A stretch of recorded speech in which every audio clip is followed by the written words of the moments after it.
من عندك هذا من هي بنته هذه وشئنا يمشي هذا على الوادي بالسر هذه الشاطئ بالسر هذه يا هانت يا بركوت بركوت وشغل. اوه هلو يا شيبان هلا ايش عندك؟ وين هي الحرمة هذه من جاي من القبائل هذه؟ يا ابن الحلال هذه خدامة كرموس وش ماشي بالطريقة هذه؟ يا رجال كرموس بعد هبي لي حماضة وهبي لي شو اسمه عصيدة وهبي لي شو اسمه شكشوكة من البيض. فجابت لها طلبها فكبتها عليه فطقها شاتها شاطها بالخيزرة على المؤخرة. فأنا تسألك ايش إذا كان عندها نفسية.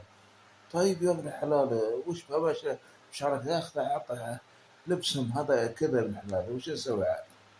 أجانب وش نسوي عاد؟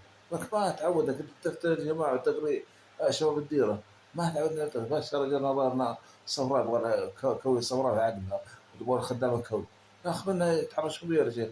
لا لا وهذا الرجال كنا مسترجل يا رجال ايش بك حتى حلقة ولاتي تقول ابن الحلال اي نعم اي نعم والله يكون الله يكون شرها خلى الله يكون شرها. الأجانب الله يكون شرها والله يعين الرجال.